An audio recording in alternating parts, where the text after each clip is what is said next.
అనగనగా ఒక ఊరు. ఆ ఊర్లో దేశం కోసం బద్ధ శత్రువులుగా మారిన భార్యాభర్తలు. ఒకరికి దేశం అంటే భక్తి, ఆ దేశం కోసం ప్రాణం కూడా ఇస్తారు. మరొకరికి ఉద్యోగం ముఖ్యం, ఆ ఉద్యోగం కోసం దేశ ద్రోహానికి కూడా వెనుకాడరు. అసలు ఏంటి ఈ భార్యాభర్తల కథ అంటే 1998 జూలై హైదరాబాద్ పాత బస్తీలోని ఫుట్పాత్ పై పళ్ళు పూలు అమ్ముకునే ఒక వృద్ధురాలికి ఆరోగ్యం బాగోలేక ఆమె అక్కడే పడిపోతే చుట్టుపక్కల వాళ్ళు ఆమెను ఉస్మానియా హాస్పిటల్లో చేర్పించగా చేతిలో చిల్లి గవ్వ కూడా లేకపోవడంతో ఆమె చాలా దారుణమైన పరిస్థితుల్లో చనిపోవాల్సి వచ్చింది. హాస్పిటల్లోని అధికారులు ఆ వృద్ధురాలి యొక్క మృతదేహాన్ని ఆమెకు అప్పగించడానికి ఆమె ఉంటున్న పూరి గుడిసెలోకి వెళ్ళినప్పుడు ఆ గుడిసెలో ఒక పాత ట్రంకు పెట్టే కనిపించింది. ఆ ట్రంకు పెట్టే తెరిచి అందులో ఉన్న ఆమె ఫొటోస్, కాగితాలు, సర్టిఫికేట్లు చూసిన ఈ అధికారుల వెన్నుల్లో వణుకు పుట్టింది. అక్కడ వాతావరణం ఒకసారిగా వేడెక్కింది. దేశం మొత్తం కూడా ఆమెకు సెల్యూట్ చేసింది. ఆమె ఎవరు అంటే స్వయంగా ఆజాద్ హింద్ ఫౌజ్ దళపతి నేతాజీ సుభాష్ చంద్రబోస్ యొక్క రక్షణ బాధ్యతల్ని అప్పగించిన, దేశం కోసం తాను నమ్ముకున్న సిద్ధాంతం కోసం బ్రిటిష్ వారికి అమ్ముడుపోయి దేశానికి ద్రోహం చేయాలనుకున్న తన భర్తను సైతం కత్తితో పొడిచి చంపేసిన ఉత్తరప్రదేశ్ చెందిన మహావీర్ లక్ష్మీదేవుల యొక్క మొదటి సంతానం, మన దేశ మొదటి మహిళ గూఢాచారి, first women spy in India Neera Arya.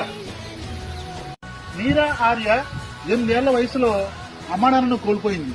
కలకత్తాకు చెందిన ఒక పెద్ద వ్యాపారి నీరా ఆర్య గారిని దత్తత తీసుకుని చాలా బాగా చదివించాడు. ఆమెకు చిన్నప్పటి నుంచి కూడా దేశం అంటే ఎనలేని భక్తి. నేతాజీ సారథ్యం వహిస్తున్న ఆజాద్ హింద్ ఫౌజ్ గురించి తెలియగానే సింగపూర్ వెళ్లి అక్కడ ఝాన్సీ రెజిమెంట్ లో చేరింది. అక్కడ నీరా ఆర్య గారి యొక్క ప్రతిభను చూసి ఆశ్చర్యపోయిన ఆజాద్ హింద్ ఫౌజ్ అధికారులు ఆమెకు స్వయంగా నేతాజీ సుభాష్ చంద్రబోస్ యొక్క రక్షణ చర్యల్ని అప్పగించారు. నీరా ఆర్య గారి తండ్రి శ్రీకాంత్ జయరంజన్ అనే ఒక ఉద్యోగిచ్చి ఆమెను తెలియజేశారు. అయితే ఇతను ఉద్యోగి అని మాత్రమే తెలుసు నీరా ఆర్యకు, కానీ అసలు విషయం తర్వాత తెలిసింది. తన భర్త శ్రీకాంత్ జయరంజన్ బ్రిటిష్ విభాగంలోని సిఐడి అధికారిని, నేతాజీని చంపడమే తన యొక్క లక్ష్యమని తెలుసుకున్న నీరా ఆర్య నివ్వెరపోయింది. ఒకరోజు నీరా ఆర్యను అనుసరించిన తన భర్త శ్రీకాంత్ జయరంజన్ దొంగచాటుగా బోస్ పై కాల్పులు జరుపుతుండగా నీరా ఆర్య అడ్డు రావడంతో డ్రైవర్ కు ఆ బుల్లెట్ తగిలి అక్కడే పడిపోతాడు.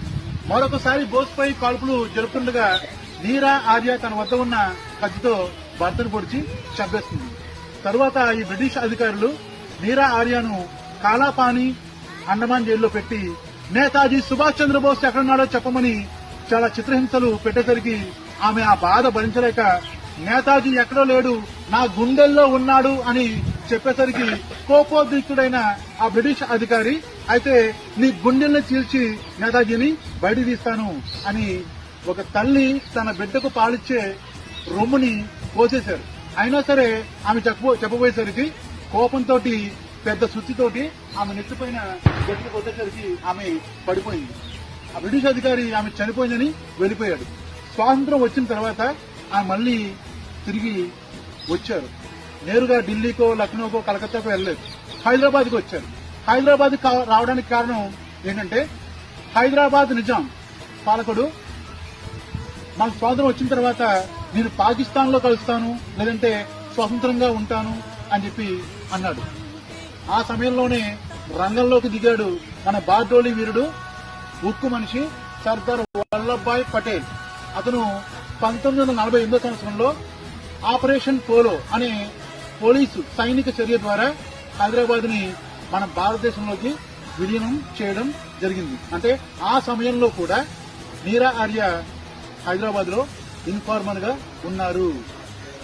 అక్కడ తర్వాత చార్మినార్ ఆ ఫుట్పాత్ పై పళ్ళు పూలు అమ్ముకుని వాటితో వచ్చిన డబ్బుతోటి ఆ పూరి గుడిసెలో చాలా మంది విద్యార్థులకు పాఠాలు చెప్తూ దేశభక్తిని పెంపొందించారు.